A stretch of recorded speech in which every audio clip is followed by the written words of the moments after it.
Hello guys, welcome back our channel. So இன்றைக்கி இந்த வீடியோவில் என்ன பார்க்க போகிறோம் அப்படின்னா ரொம்ப இன்ட்ரெஸ்டிங்கான விஷயம். என்னடா விஷயம் அப்படின்னு சொல்லி நீங்கள் பார்த்துட்டிங்க அப்படின்னா, நிறைய பேருக்கு ஆண்ட்ராய்டு யூசர் சொல்கிறேன். ஆண்ட்ராய்டில் பார்த்துட்டிங்க அப்படின்னா YT ஸ்டுடியோ, அதாவது யூடியூப் ஸ்டுடியோ இன்ஸ்டால் பண்ணிட்டீங்க அப்படின்னா, இன்ஸ்டால் பண்ணி லாகின் பண்ணிட்டீங்க அப்படின்னா, நீங்கள் உங்களோட க்ரோம் ப்ரௌசரில் போய் யூடியூப் ஸ்டுடியோ அப்படின்னு சொல்லி சர்ச் பண்ணிங்கன்னா உங்களுக்கு வராது. டேரெக்டாக அப்ளிகேஷனுக்குள்ளே எடுத்துகிட்டு போயிடும். அதே நீங்கள் இன்ஸ்டால் பண்ணாத வரைக்கும் நீங்கள் போய் யூடியூப் ஸ்டுடியோன்னு சொல்லி கொடுத்தீங்க அப்படின்னா, டேரெக்டாக உங்களுக்கு அந்த டெஸ்க்டாப் வியூக்கு போயிடும். ஓகேவா?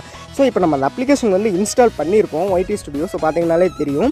இப்படி இருக்கிற போது நம்ம இப்போ கூகுளில் போய் சர்ச் பண்ணி எப்படி YT ஸ்டுடியோ நம்ம ப்ரௌசர் வியூ நம்ம எப்படி பார்க்குறது நம்ம ஃபோனில் அப்படின்றத பற்றி நீங்கள் இந்த வீடியோவில் பார்க்க போகிறோம். ஸோ வீடியோ கடைசி வரை ஸ்கிப் பண்ணால் பாருங்கள். வீடியோ ரொம்ப இன்ட்ரெஸ்டிங்காக இருக்கும். ஓகேவா?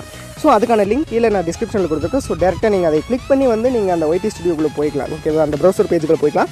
அப்படி இல்லை அப்படின்னா உங்களோட க்ரோம் ப்ரௌசர் ஓப்பன் பண்ணிட்டு ஜஸ்ட் நீங்கள் YouTube.studio, ஓகேவா? ஜஸ்ட் நீங்கள் இப்படி சர்ச் பண்ணுங்கள். உங்களுக்கு டேரெக்டாக உங்கள் பேஜுக்குள்ளே போயிடும். ஓகே,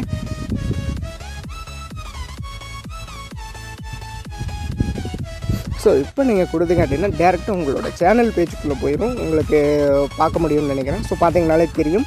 டேரெக்டாக உங்களோட சேனல் பேஜுக்குள்ளே போயிடுச்சிங்க. ஓகே, ஸோ அவ்வளோதான் கைஸ். வீடியோ பிடிச்சிருக்குன்னு நினைக்கிறேன். வீடியோ பிடிச்சிருந்துச்சு அப்படின்னா லைக் பண்ணிக்கோங்க. வீடியோ பிடிக்கல அப்படின்னா டிஸ்லைக் பண்ணிக்கோங்க. ஏன்னா நீங்கள் பண்ணுற ஒவ்வொரு லைக் எனக்கு ஒரு மோட்டிவேஷனாக இருக்கும். தென் அதுக்கப்புறம் வீடியோ பற்றின கருத்துக்கள் கீழே கமெண்ட் செக்ஷனில் கமெண்ட் கொடுங்க. ஓகே, மீண்டும் இதே மாதிரி சின்னதாக ஒரு டிப்ஸோடு உங்களை பார்க்குறேன். அதுவரை டாடா பாபே சி சொல்லிட்டு கிளம்புறது நான் உங்கள் வெற்றி ஆஃபீஸர் புகழ். பாய்.